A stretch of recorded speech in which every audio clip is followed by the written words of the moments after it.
Nampo Harvest Day, hosted by Grain SA, and we're here in the wonderful studio of Nation in Conversation. This is Bayer's special session, and thank you very much for the audience being here, both live here at Nampo, as well as those of you at home. So let me quickly introduce our panel, and then we'll get right to what we will discuss today. My name is Lisa Bolman, and I'm the Communications Business Partner for Crop Science for Bayer and South and East Africa. In short, that just means that I handle the communications for the Crop Science team throughout most of the English-speaking countries in South and East Africa. So let's start here with Kayo, right to my left. Kayo is the Customer Marketing Head of Africa. Then next to him is Dr. Klaus Eckstein. So Klaus has got 3 portfolios, and the one is CEO of Bayer Southern Africa. Then he's also the Cluster Head of Crop Science in Africa. And then last of all, he is the Senior Bayer Representative in South and East Africa. Hello, everybody. Then we've got Kobus Mankies sitting there next to Klaus. Now, Kobus is the Country Commercial Lead here in South Africa. Welcome, Kobus. Thanks, Lisa.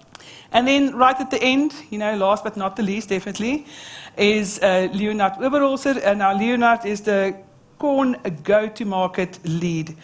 Yeah, guys, so thank you very much for being here. I know it's been a very, very busy schedule that we all have to navigate. But I think the guys sitting here and the people listening in at home, they are the important ones. And it is really bringing this conversation back to our farmers. Now, many companies, including Bayer, will say, we are customer-centric, we are farmer-centric, we want to know what you're all about, and then we want to give you some solutions. And we've gone that step further to do some research on this. Now, it's quite interesting research, and Klaus, I'm going to actually go first to you, just to give a bit of an overview of what this research entailed. So we did this with a company called Kynetec, and it was really, and just to explain it very quickly, the sample size, you might listen to it and say, only 30 farmers in South Africa. Yes, it's a qualitative study, not quantitative, but it does give us that data that you need to say what we all think, and to say what we actually inherently know. What are problems and what are not? But what it has also shown us is what is really needed from South African farmers. And I think lastly, Klaus, if you can maybe just shine a light on how proud we are of how we compare to some other countries. The countries that this study was done in, South Africa, of course, amongst corn and wheat growers or cereal growers, and then also in Spain, Portugal, and Poland. So Klaus, maybe just an overview of what makes surveys like this significant when it comes to Bayer. Yeah, and thanks a lot, Lisa. I think you spoke about customer-centric. I'm going to even call it, we are passionate and obsessed about farming. And of course, this means we want to really add value to farming without at the same time not being able to talk about producing affordable and healthy food for society, and of course not offsetting the environment. So it's really creating business and sustainability in a balance. And doing so, of course, bringing innovation, bringing technology that can really add value to the farm. This is what makes us passionate. And the opportunity here and what we're having is actually speaking to farmers and say, what is the pain point of farmers? What keeps you awake at night? What are these impacts that are impacting you in farming, or which are the real needs that you have as a farmer that you need to address in order to not only produce yield, but be profitable and actually manage the risk on your farm. And I think these are very honest discussions that we need in order to get feedback to say, look, if we start investing into new technology and what we bring to the market, we better listen to the farmer, because at the end it needs to end up on the farm.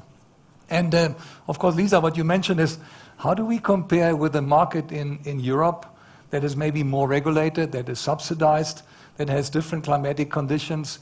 How do we compare from that perspective in South Africa, where we don't have these regulations, where we have different environments in terms of climate and variable soil rates and international markets, and obviously now the exchange rate and other factors that are really coming out of the survey? What does really compare a South African farmer with maybe some of the typical European farmers was really at the point of interest for us to really look into and will be, of course, part of this discussion, which I'm very excited to talk about to farmers here. Yeah, absolutely. So I want to bring up the first slide. And guys, you have, who have participated in any kind of survey will know once you get to the back side of it, there is a lot of information to go through. So it looks very daunting, but this is to give you just a snapshot, a small part of what this research has shown us. So I know it's teeny tiny, and this is as big as we could get it to fit everything in. And if any of you want to see this afterwards, we can supply it. But just maybe going from the top to bottom, there are some pain points or some issues on farm, problems. And then we've taken it from left to right. Spain and Portugal, it starts always with cereals, then corn, then Poland, cereals, corn, and it looks like corn again, for silage purposes. And then in South Africa, we split that up into cereals and maize. And sticking with the word maize, amazing is that it looks like the European farmers really take a lot of issue and really put a very high value in the pain that they feel on certain issues like this. Whereas the South African farmers, it looks like, and also from the free feedback that we got, is they just get on with the job. So it's not, we're not complaining a lot. I don't say that we don't have a lot to complain about. But compared to some of the counterparts in Europe and the data that we got from this study, they do feel more aggrieved in some instances. So just very quickly from the start, and I'm just going to read this because it's slightly more readable than that. Weather conditions right up top, so for everyone, that's a big worry. Machinery breakdown. I think all of you, when it's time to harvest and something goes wrong, and the weather is not playing along, it's really a tough day at the office. Then increasing input prices, volatile or unsatisfactory crop selling price. And so we go on, limited seed, CP, or fertilizer availability, so CP crop protection. Yeah, and I think from there on, we were freewheeling and saying that, you know, we deal with it. When it comes across, we deal with it. But maybe we can go to the panel now. And Klaus, Caio, your perceptions, and you've seen the whole study. And guys, this is a 150-page document that really, it's quite a big read, and it goes into minute detail. What were your takeaways? And Caio, I'm going to start with you when we look at this comparison. Yeah, thanks, Lisa.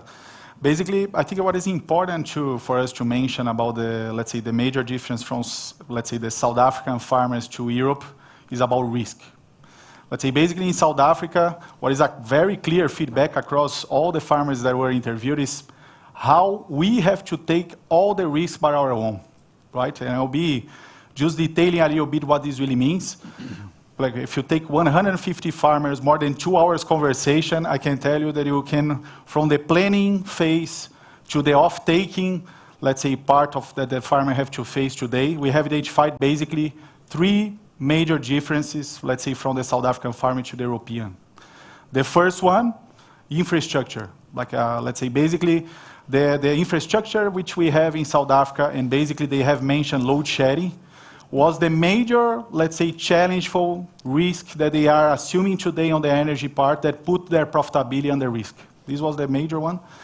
The second big, let's say, also distinct point from Europe was related about precision farming. As the farmer have to take all the risks by his own, the second question is, how can I farm more with less with the current resources that I have? This relates to precision nutrition, precision planting, how they can make much more surgical the management on the farm level and take the, let's say, extra yield based on that. Okay, that's the second big topic. And the third one, which actually it's quite connected with the second one, but also we can remark, it's about, let's say, the digital adoptance. Let's say South Africa has demonstrated with these 30 farmers that actually we have 20 interviews that is still happening, let's say, from the study right now, that basically the South African farmer has adopted 2 to 3 times faster about digital technologies in comparison with the European farmers. And what this really means, we have a big homework as buyer to then address all of that under our solutions nowadays, right? Klaus, from your side, the comparisons, is it even a fair comparison? I think it is a fair comparison on the one hand side because, I mean, the world is changing. And climatic change is something that we have seen over the last 6 years in South Africa. We went into a severe drought, for those of you guys that go more than 3 years ahead, into really a good rainfall season. In other parts of Africa, we have seen drought for 3 years in the last 3 years. And Europe at the moment, specifically Spain, has a severe drought. So climatic conditions are impacting us all. So on the one hand side, yes, there's an even. On the other side, I think, and you mentioned it, Lisa, I mean, farmers are more planning how to use subsidy systems in Europe. Yeah, they're more into that type of structure and how to, and I have many friends, farming friends in Europe that are actually doing that. In South Africa, it's different. Yeah, you have to say, if I cannot adapt myself and evolve and be quick in adapting my operations, I'm not going to make it. Yeah, I'm going to really need to have partners. In the old days, we had more, research support programs also from government. Today, we're really talking about partnerships between various players in the African market. And I think this is an opportunity to really help farmers to be very quick in adapting new technology. Just look into what happened over the last 3 years. You increase in fertilizer prices, good rainfall, suddenly comes the soybean into play. How do you manage a soybean crop on a diverse field? Where do you plant, when and how? I think these are all discussions that are happening as we speak. And I take my hat off South African farmers that are so quick in adapting and are therefore not only on this panel but or survey, but on other surveys coming on top in terms of being ready to adopt digital technology, being ready to understand how can I minimize risk on my farm. And that makes a South African farmer different to many farmers that I have seen around the world. Yeah, we really stud farmers. I mean, really, it's the best of the best that we have here. Right. So guys, I'm just going to quickly skip to the next slide. And this one shows just the South African picture. And I don't know if the panel, if you can read that far, because it's definitely too far for me. So I'm just going to quickly go to the two main, or the four main focus points. So when we look from a corn perspective, top of the list, again, was breakage in machinery, weather conditions, and then some that were quite painful, but not severely so, were input costs, load shedding, big surprise there. We also have uncertainty about optimal planting practices. We've got marketing, we have land expropriation, and then we also have financing. So with some of them, it seems obvious that we can help, but with others, it seems like a bit of a leap. For instance, how can we help with load shedding? And Leonard, we had a bit of a chat offline earlier today about farmers coming to you, and you started thinking about the solution. And maybe you can just share with the audience here and at home, where's your head at? And guys, we really are working on solutions constantly. So where's that conversation in your head? Yeah, thanks, Lisa. Now everybody can hear me speaking English. I think most of them thought I could not say anything in English. Anyway, I think so we have to start thinking out of the box here. So the electricity issue becomes a water issue in a lot of cases. And I mean, I've spoken even to a sheep farmer from the Northern Cape this morning, and he actually told me how load shedding actually impact their profitability. And of course, people are not buying in bulk anymore. They're just buying bit for bit because they can't store the meat, they can't freeze the meat, that kind of thing. So I think from a buyer perspective and looking especially on corn, there's a lot of scope for us to actually start investing and maybe looking more into how can you actually have or attain the same yields with less water. And I think that would be one of the focuses for the future as well, for us to look at that. I mean, to actually measure what quantity of water is being used by every plant on your farm, and also optimizing, certain hybrids and looking at populations, looking at planting times, all of those kind of things. So there's a lot that we can do to actually help on that side. I think in the end, being profitable is what it's about. So I mean, being profitable maybe at a lower yield, maybe. So that's the kind of things we're going to have to look at from our side. So definitely some scope there, and hopefully we'll be able to sort it out. So Kai, you mentioned digital technology, data science. How do we tie all of this together as this is how we can add value, this is how we can help unlock that profitability question? Yeah. And I think that for everybody that is in AMP, or either you that is virtually, if you go to our stand, you will see that we are combining 3 big messages on our stand. First, we have our crop protection, we have our seeds and traits, and we have digital. The big question is, out of this major challenge from farmers that they are taking the entire risk of their operations, how do we can have our homework being done in order to help them to mitigate this risk? And I think there are 2 or 3 things that I can mention. First, it's OBM. For who doesn't know the acronyms of OBM, we are talking about outcome-based price, outcome-based model, let's say, that we have to put in place. And what this really means is how we can combine these 3 big messages that we have, digital, crop protection, and also the seeds and traits, to offer to farmers a package of field per hectare. This is what we are looking for. We are combining all our, let's say, technologies together, mitigating this risk conjointly with farmers to exchange this risk, or sharing this risk conjointly with him, to see how we can support them to have a higher profitability and sharing that together with us. A second big one, let's say sometimes we talk about either load sharing or something that is really out of our range in terms of infrastructure, but what are the kinds of services that we can offer in the future towards the farmers in order to support on that operation? There is something that we can do, let's say on load share or infrastructure in order to support. That's a big also homework for us. And the third is data science. And data science stands for how do we create our entire know-how about our seeds, traits, our current population, use our crop protection program, and translate that to farmers in a ground level, region by region, as much granular as we can do. I think that this sounds challenging.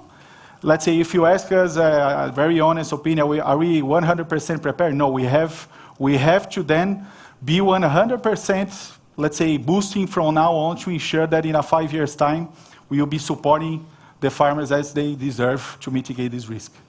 Right. Thanks, guys. So one of the things, and Kobus, I'm going to swing this one to you, that really came out of this study, and it's not on the board, but this is something that was extracted out of it, is that there's really this need from farmers to say, I want somebody who can give me almost a whole package service. Is this where we are heading?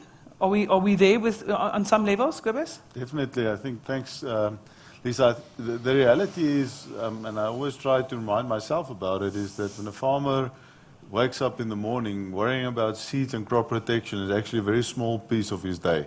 I think there's a lot of other concerns that farmers have every day that they need to deal with that's very important for them, that impacts their business. And I think that's the opportunity we have with our full portfolio to help the farmer to take some of that responsibility away from him and help him to make the decisions and give him some peace of mind. You know, the full Bayer portfolio and the value proposition that we can put on the table today helps the farmer to say, listen, I can, at least there's something less to worry about. There's somewhere I can pass that ball to somebody that can assist me, and I'm sure I'm going to get the right service. If something doesn't go right, I can go back to one company, and I can go back to Bayer, and I can, they can help me to find the solution of what went wrong. So definitely it's something that we're looking at, and how we can leverage that to our farmers, because at the end of the day, there's a lot of things that they've got concerns about, and they need to organize on the farm, not only season crop protection. So that's a very important piece for us, and how we can develop that technology into the future will be important.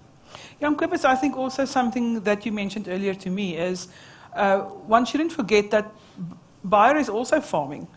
The seed that goes into that packet needs to be produced. So we are also very acutely aware of the pressures that farmers are under, because we are subjected to exactly the same pressures. How do we handle that when we look at anything really, when it comes to irrigation, when it comes to input prices, weather challenges? I mean, just looking down that list, load shedding, how do we deal with that? Yeah. So it's definitely a big challenge, and that is also where we saw last year, and part of the reason why we saw an increase in the price of seed this year. It's part of the challenges that we need to face on a daily basis as well.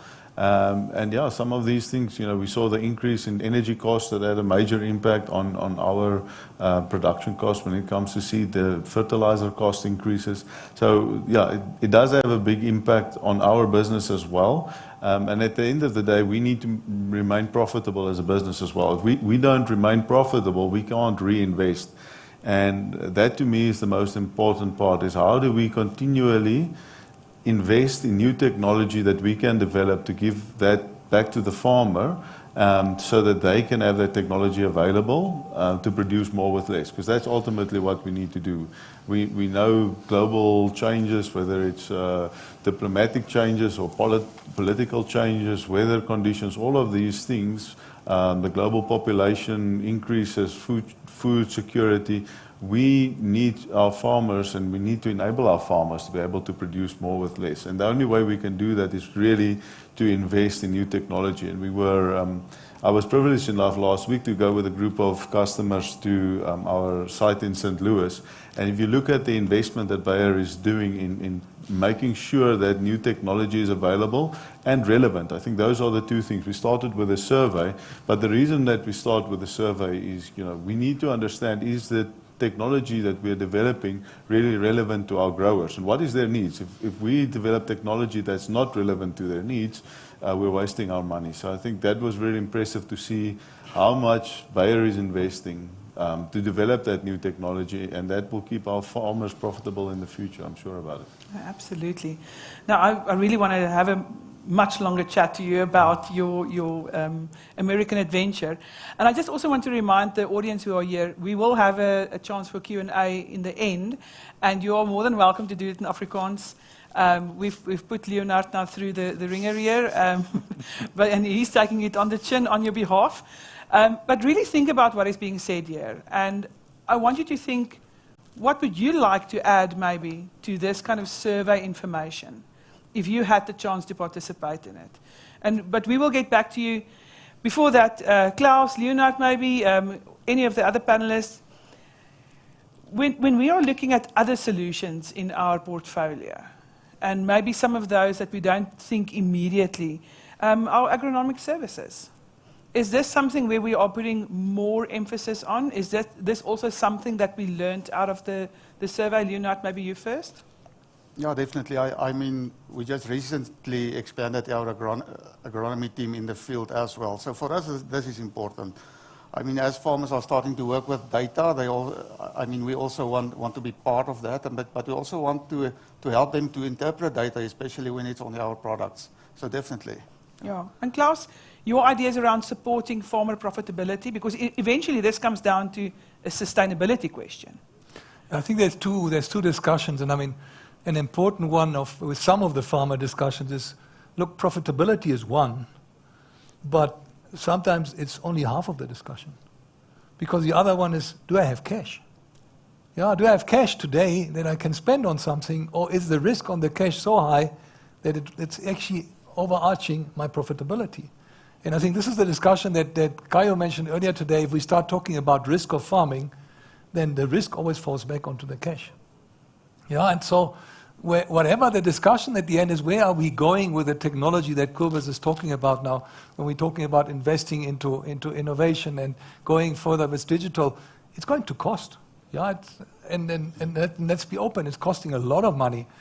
And it will not reach the farmer if at the end we cannot actually, farm more with less. And that means, I mean, an experience I had maybe also a couple of months ago, I was going into a harvester with a farmer, and we were going over one field that was about 400 meters long, and you could see on the yield map how that variability on that specific field went from about 2 tons to 6 tons to 8 tons to 12 tons, all within a 400-meter strip of a field, of course, in the Western Free State. And I think this just shows you that there's so much potential still in managing the detail of each and every field. So we're going from a country to a farm, from a farm to a field, from a field maybe to a square meter. And I think this is where technology brings us at the end of the day to actually answer that question, can we do more with less?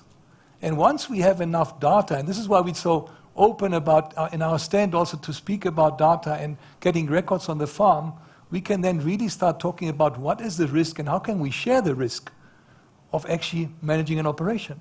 And going into this climatic, conditions that we don't know sometimes that we're facing today, and actually say, can we share that risk?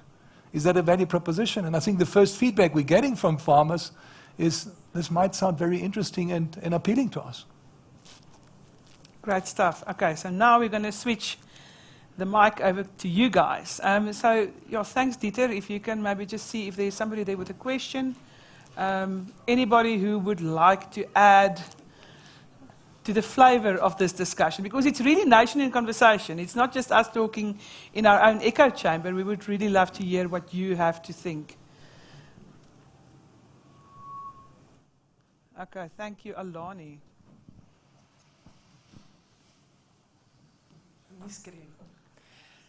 Okay, I'm gonna Jy kan maar Afrikaans praat. Ek is nie seker vir wie ek hierdie moet vra nie. Hoekom daai spesifieke 4 lande? Hoekom is die navorsing in daai 4 lande gedoen? Is daar 'n spesifieke koneksie tussen die 4? Well, great question. Should I go on it? Let's give Klaus a moment to answer. Maybe you can translate the question for me. Oh, sorry, I forgot you like looking at me with... My Afrikaans is like your Portuguese. Okay, so why those four countries? Why those 4? Yeah, okay. yeah. Very good question. I think that the first one is we try to cover the crop diversity that we have either from Africa and also Europe. If you take Iberia, Portugal, and Spain, it's a fruits and veggies country. But as you know, also if you think on the crop system, also this was considered. If you take South Africa, we have maize and soybeans as a full integrated system. And Poland, also, you take a big wheat market that we have, looking to Europe. But short answer would be crop diversity and, farmer profiles, completely different farmer profiles. Okay? But what can you compare between the 4? Yeah. What would be common? What did you compare between the 4? What was commonality between the 4 Okay. for the fact that they were chosen? Maybe here we can enter a little bit on technicality of the survey, but from all of them, we have asked from his planning operations to the off-taking, what were all the pains during all the farm operations that we believe that they would be having common pain points. And as I mentioned, I think that there were a few things that were very common. First was the digital, adoptance. Even though the South African farmers were much in a higher and a more, speed level compared with them. This also was something common for Poland and also Iberia. The second one was about, regulatory pressure.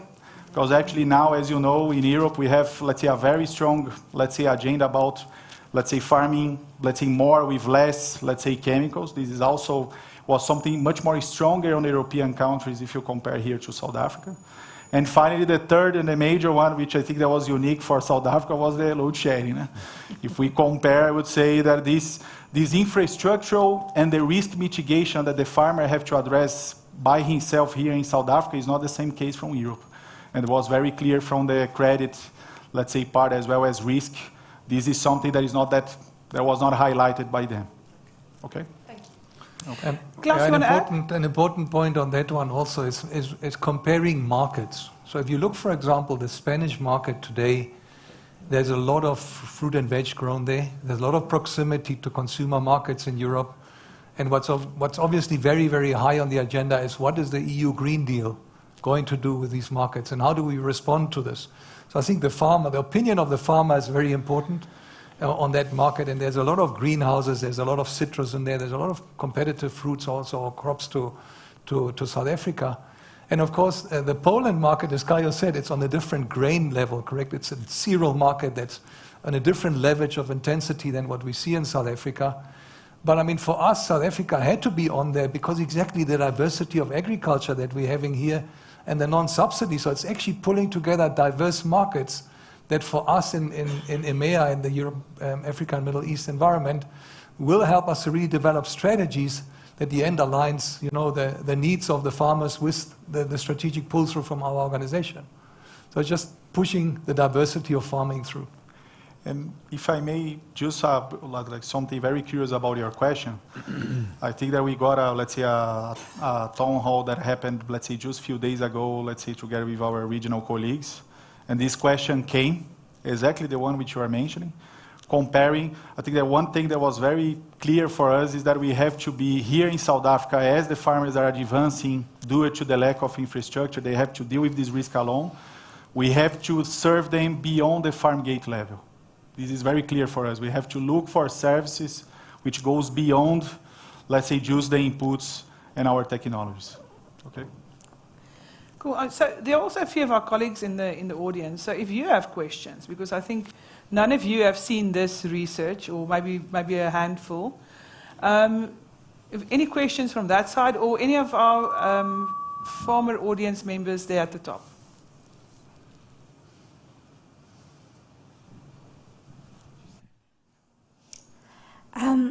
Thank you for such a nice speech. So I just want to ask from Bayer's perspective, as we are a company that is advancing with technology, as Kobus has mentioned, that is coming, how do you ensure that your farmers here in South Africa adopt to the new technology that you're implementing and the changes? How do they adopt to the changes? Thank you. Yeah, I think Kobus, you can take that one. Yeah. So I think firstly, the South African farmers, if you look at how they need to compete on the global stage and the conditions that we have on which we need to compete, our farmers really needs to be exceptional. I honestly, I think we've got some of the best farmers in the world, but they also realize to be able to do that. If you compare a South African maize farmer with a maize farmer in the US, where the infrastructure is a lot better. They don't know, if you talk about load shedding, they don't understand the concept. They don't know what you're talking about. If you talk about road infrastructure, rail infrastructure, everything is there. But our farmers, they get government support. There's a lot of things. But our farmers need to compete with those guys. And I think that's one thing that our farmers are doing really well, is they adopt new technology quicker than other farmers. And they're willing to utilize that technology to make them more productive on their farms. The one point that came out was, please bring the technology quicker to us. I think that was a big call out from the farmers, and we need to also from our side realize that we need to be faster in how we do it. And that's a takeaway for me. If you take FieldView, for example, it's great technology, but our farmers are already asking for more on FieldView. They want more functionality. They want to use it better than what we have today. So even though the technology is there, the farmers are already seeing more opportunities and more things that they can do with the technology. And that's a great challenge to us. We need to develop that. We need to make sure we can keep up with our farmers, because sometimes they're quicker than we are. But I think the technology must also be relevant to them on the farm. Our farmers are not just adopting anything because it's new. They are quick to adopt. They're quick to measure. And if it doesn't add value for them on the farm, then they throw it out and they go to the next technology. It needs to help them to be more profitable. I think that's the most important part, and it's a good lesson for us to learn and to make sure we move close enough to our farmers to understand what their needs are and how we can help and support them. So yeah, I think that's important for us. Nog enige vrae van die gehoor af? As jy self moet dink, wat is vir jou 'n groot worry? Iets wat jou laat wakker lê. Wat jy dink, ek dink Beyer moet hierso bietjie kom help of 'n bietjie hierso plan maak. Julle dink sekerlik aan sulke dinge, en ons hoor regtig graag van julle terwyl ons nou die geleentheid het om die leierskap van Beyer regtig hier voor te hê. Daar's 'n man. Goeiemiddag. Ek het een probleem wat ons boere baie mee sit. Dieselprys gaan op. Hy gaan op, saadpryse gaan op, kunsmispryse gaan op, kunsmispryse sak dan terug. Ons mieliepryse het geval met 28% van verlede jaar af. Gaan Beyer se pryse volgende jaar met 28% val. Want dit is ons groot probleem. Vat ons met masjiene. Elke keer as die pryse styg, gaan sê hulle dis inflasie, is die rand-dollar wisselkoers. Maar ons kry nooit daai goed terug as die rand versterk nie. Dit is een van ons groot probleme wat ons het. Baie dankie. Klaus, did you get that question? I got the question. I think Kobus is Ja. you ready for it? Ja, Get your response here now. sal sommer antwoord. So ek dink die een ding wat ons moet verstaan is die mieliesaadprys is baie op en is baie meer op as dink ek in die laaste paar jaar. Ek dink die eerste keer in 'n lang tyd wat die mielieprys so erg gestyg het en julle moet onthou ons is 1 jaar agter, nee. So ons het laas jaar die mielies wat ons nou verkoop is laas jaar geproduseer. So ons het daai volle impak van die kostes gevoel. Nou die eerste ding wat ons moet onthou is dat ons koste druk was baie meer as die prys wat ons verhoog het. So ons prysverhogings gemiddeld so 21%, ons kostes is so tussen 35 en 40% op. So in die eerste plek het ons nie dit verhaal nie, maar uit die aard van die saak, ons produseer nou weer onder ander omstandighede, kunsmispryse is besig om af te kom, die graanprys ongelukkig ook het afgekom, maar dit stel ons weer in 'n posisie om van 'n ander vlak af te produseer. So ek dink ons kan nie, ek sal nie sê die mielieprys gaan afkom nie, maar dat ons wel meer genormaliseerde prysverhogings baie laer as wat ons vir jaar sal sien, is heel moontlik wat ek op hierdie stadium sal kan sê wat ons in die vooruitskou het. Ek dink die ander ding wat ons bevoordeel in Suid-Afrika is, ons het nie noodwendig daai rand-dollar impak aan die saadkant nie. En die chemiekant ervaar ons dit baie erg. En ons sien dit altyd dat dit is baie moeilik om daai impak. Ek verstaan op 'n boervlak voel dit of die prysverhogings nogal hoog is in vergelyking met die rand-dollar wisselkoers. Maar as die rand-dollar wisselkoers so vinnig agteruit gaan soos wat hy nou gegaan het, is dit eintlik vir ons onmoontlik om met een prysverhoging daai verlies wat ons opmaak met die waarde wat ons verloor te kan verhaal. Ons kan dit net nie reg kry nie. Want op die einde van die dag moet die boer suksesvol wees en jy moet winsgewend kan boer. En dis ook een van die redes hoekom ons nie die totale koste vir styging verhaal het in ons prys nie. So ons kyk elke jaar wanneer ons by prysverhogings kom na die volle prentjie. Ons neem alles in ag en ons probeer uit die aard van die saak 'n waardeproposisie saam met die prys daar stel wat boere in staat stel om winsgewend te kan boer. As jy nie winsgewend boer nie, gaan ons nie volgende jaar weer met jou kan besigheid doen nie. So dit bly op die ou en die belangrikste ding vir ons is ons moet die tegnologie vir julle daar kan kry op 'n vlak wat julle winsgewend kan hou. Ek wil net sê baie dankie vir daai vraag. So, as jy na die tyd wil verder gesels met die manne hiervoor, jy het hulle nou hier so in jou versier, hulle kan nêrens heen gaan nie, dan voel asseblief vry om verder te gesels daaroor. Enigiemand anders, anybody else for a question? Because if not, then I want to invite you. Please come to our stand, maybe right after this, or just here in the foyer. Come and chat to us during Nampu. Some of you might return tomorrow or the day after, and just come and have that conversation and share with us. Listen, we've had this national conversation session, but I actually want to add to that because I've got a very specific problem that you guys might not be aware of, and we will gladly listen and try to solve those issues with you. We might not be able to do it, but we will definitely give it a good go. Guys, I want to give you all like maybe one last mention. I'm going to start with you, Leonard. If you have one message that you want to give to our audience here and at home, what would that be? I think the digital part for me is really important. I mean, digital is progress. We see if you walk around the whole of Nampo, digital is all over the place. I think adopt it, choose wisely. There's a lot of things that you can learn out there. There's a lot of things you can buy, but I think it's important to prioritize and to spend money on the right tools because there's a lot. But I'm really excited about digital. I think for the future you can't go without it. Absolutely, thanks. Kobus. Yeah, I think for me the most important message is to thank our farmers. I mean, we've got really great farmers in South Africa. I would like to thank each and every one of them for the ones that came out here today, but all the other ones that we do business with. If it wasn't for you, we wouldn't be here today. And yeah, keep on talking to us. We invite you to come and be part of our business. You're really important to us. And thanks for all your support. We really appreciate it. And then, yeah, I always say we can have the best products and the best strategies, but if we don't have the right people, we will never be able to reach our potential. So thanks for our team of people as well. I think we've got the best team in the country. So, and yeah, I'd like to thank them for all the effort that they put in working with our farmers and making sure that we are able to meet that customer need. So thanks. Thanks, Kobus. Kayo, I'm going to go second last for you. Final thoughts and message to our farmers. Yeah, thanks, Lisa. First is also a big thanks for all the farmers that probably are watching us and gave this feedback to us. What we can say is we will test and learn together with you. And let's say as we have done for all our technologies until today, we will be side by side together with you to test and learn these new models like the outcome-based model that I just mentioned here, sharing these risks together with you, because if you are not being profitable, the business also is not sustainable for us.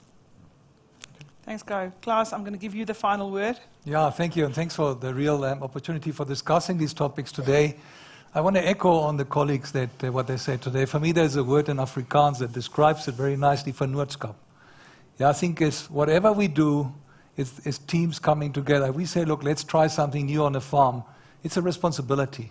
It's a responsibility of a farmer. Let's say, I invite you to test something new on my farm.